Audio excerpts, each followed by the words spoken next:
पिछली वीडियो में हमने पर्सनालिटी असेसमेंट की हिस्ट्री के बारे में जाना था।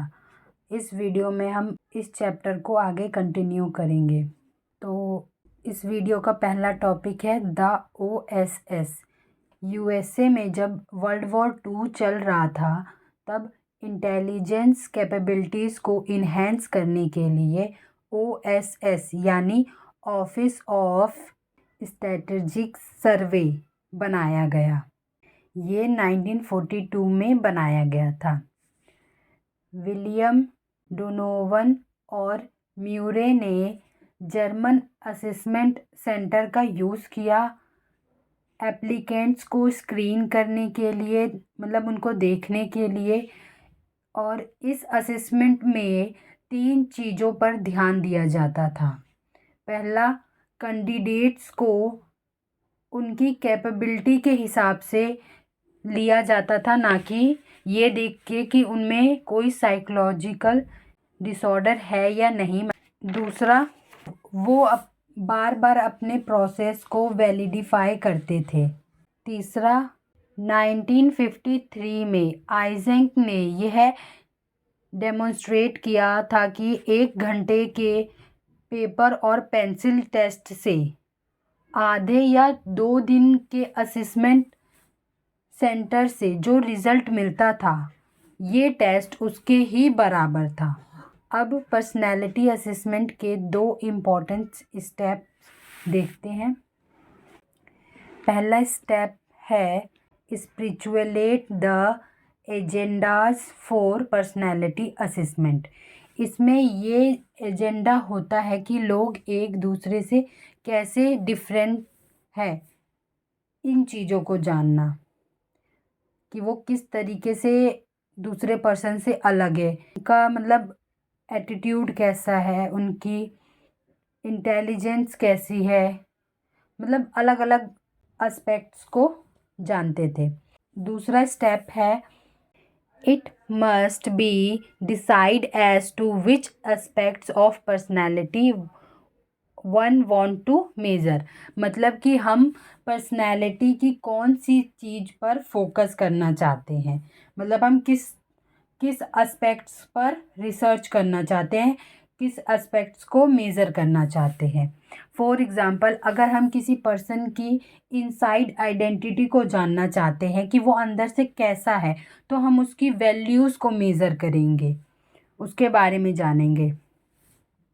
तो पहला स्टेप है इंडिविजुअल डिफरेंसेस को जानना कि कौन कौन किससे कैसे डिफरेंट है।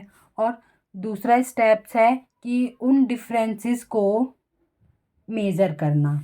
अब जानते हैं कि पर्सनैलिटी असेसमेंट के रिलेटेड फील्ड क्या क्या हैं। तो पहला फील्ड है एस्ट्रोलॉजी। इसमें हम date of birth, date of place और डेट ऑफ टाइम के बेसिस पर पर्सन की पर्सनैलिटी को प्रेडिक्ट करते हैं।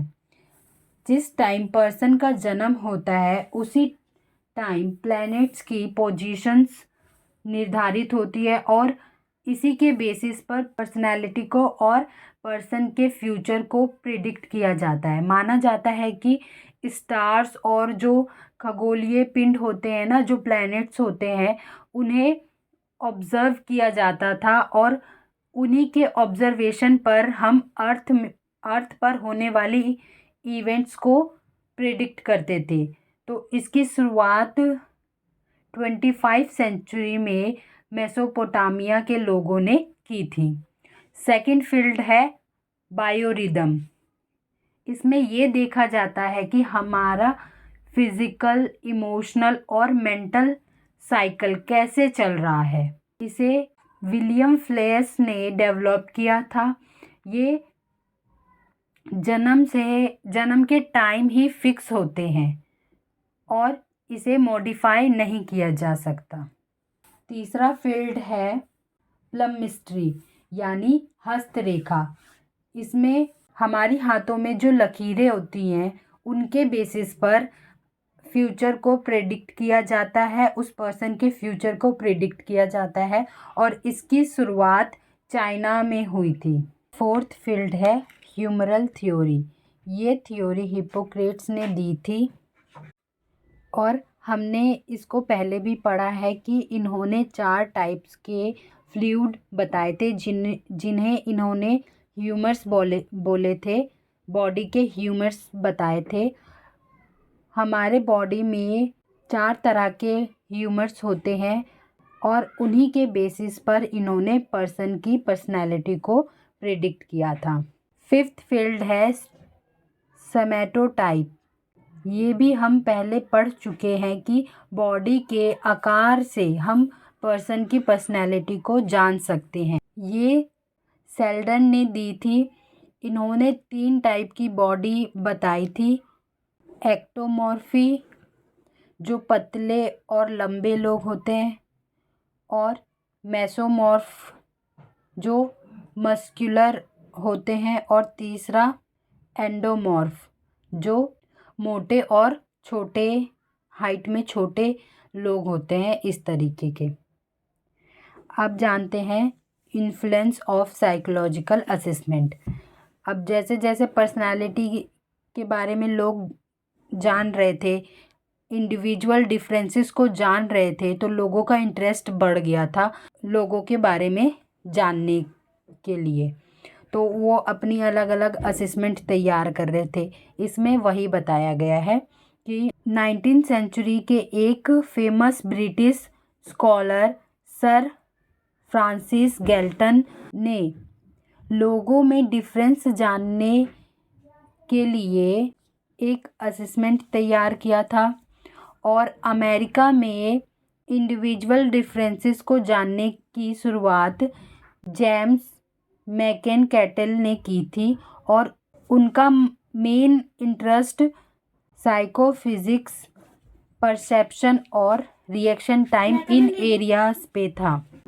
और फ्रांस में एल्फ्रेड बिटेन ने आर्ट एंड साइंस में एक्सपर्ट पर्सन्स के ऊपर स्टडी करना शुरू की थी। वो जानना चाहते थे कि ये अपने फील्ड में किस तरीके से एक्सपर्ट बने। मतलब वो उनके सिर का नाप लेते थे और उनके बिहेवियर्स, इन सब को नोट करते थे और जानते थे कि वो एक्सपर्ट कैसे बने, उनके अंदर क्या क्वालिटी है जो वो अपनी फील्ड में इतने अच्छे हैं।